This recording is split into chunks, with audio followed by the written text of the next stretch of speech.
So there is the recipe for one of the simplest but yummiest things I made for ages. Cheese straws. Look at them.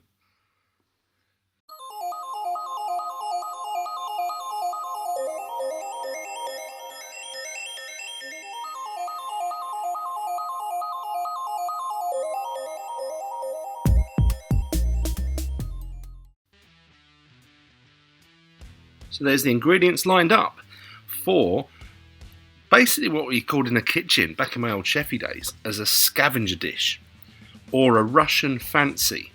That means you rush around the kitchen and see what takes your fancy when you need to come up with something. So I've got some leftover puff pastry that I had in the freezer from last weekend's picnic for my daughter. I thought, what am I going to do with this? I know, I've got some cheese in the fridge. It's cheese straws time. And boy, they were lovely. So it was a bit of a mess. The pastry was all sort of crinkled up. I hoped it wouldn't be. So I had to sort of re-laminate it. So roll it out. Sort of business letter style, if that's how you would fold up a business letter. You get the idea. What it does, it just makes it a neater shape. So I do it one direction, turn it 90 degrees, roll it out again, and fold the ends to the middle. By all means, obviously, if you've just bought some sheet puff pastry for this, you probably don't need to roll it out. Depends on the thickness. I like to get mine nice and thin, which is what I'm going to do now. Now I've got it nice and tidy.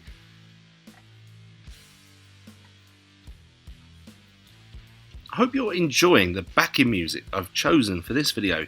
I reckon this guitarist is a massive Pink Floyd fan. Definitely a David Gilmour man. Anyway.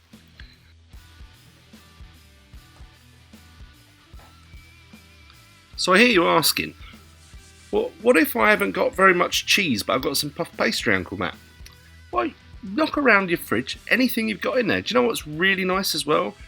Pesto with sun-dried tomatoes. Very, very nice. Just be careful not to put too many very wet ingredients in. Right then, before I put in the cheese, I want to put something on there that it will stick to. If you don't want to use egg, you don't have to. You could brush this with a bit of olive oil, for instance, but I like the egg. So on top of that, this is where we get creative. Plenty of black pepper. I'm not going to use any salt because obviously the cheese be salty. That was chili powder, cayenne, paprika, curry powder, whatever you fancy.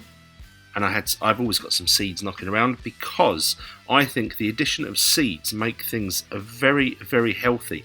And I can ignore that voice in my head that says, maybe you should lay off the cheese, Uncle Matt. Say, shh. It's got seeds in it. It's okay. Right, and so stacks and stacks of very healthy cheese. Parmesan and cheddar is what I went for. And loads of it. And I can see now I've got quite a bit left over. And I'm thinking, I'm not going to force that in there. I'm going to sprinkle it on top of them when they are done. This bit's quite important. You want to really press that on there to make sure it's sort of adhering to the pastry. But don't throw that away. I'm going to use that under them when I bake them in the oven. So you see what I've done there, folded it in half. Now it's getting a bit soft, so I think, right, let's get that cooled down a bit. 10 to 15 minutes in the fridge. 10 to 15 minutes later, you can also put them in the freezer if you like for 5 minutes. Just firm it up a little bit. We're going to roll this out again now. Nice and thin. As thin as you can go, really. Just a few millimeters. If you're using inches, I think that would be like a 1/16 of an inch. But I don't really know. Very, very thin. As thin as you can go. The seeds actually sort of get in the way of making it too thin. But here we go, close up. I thought this might be a good angle for you to sort of get a really good idea how thin it is. And it's quite surprising. All that cheese is in there, but it isn't coming out. Cool, really. There you are. Just a few millimeters. Time to cut this. I think cheese straws or sticks, whatever you want to call them, are ideal. They're really nice for a cocktail party. You put them in a glass, they look great. But you can do any sort of shapes you want, really. You can cut them into little squares and bake them off. They'll puff up. They'll be like, almost like little vol au vents. I didn't waste my scraps.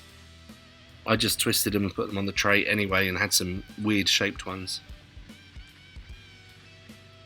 So I'm going maybe a bit less than an inch, slightly less than 2 centimeters. I don't want them to be too skinny, they might break up. And here is the technique. You hold both ends and you twist alternatively. Righty-tighty with one hand, lefty-loosey with the other. Don't worry about them being absolutely perfect. That's not what this is about. This is about yumminess, and they will look great even if they're not perfect. I promise you. In fact, you'll see in a minute. Just be delicate, and if I can do this, you can do this. I've got the dexterity of Captain Hook, and I manage, so you can definitely do this.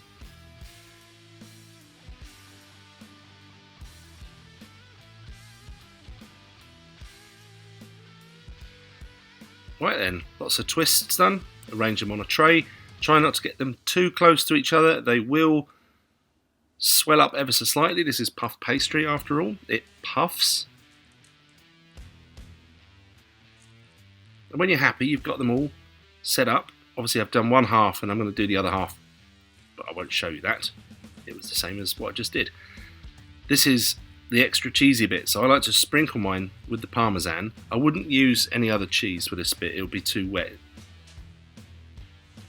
In total, these took around about 15 minutes. They might be a bit longer, depends on your oven. This was halfway through. You can still see they're a little bit soft, but I wanted to just stop them from sticking to each other. Ow. Pansy. Go on, get in there. See, a few years out of the kitchen, I've lost my asbestos fingers really. I had to be what a wuss.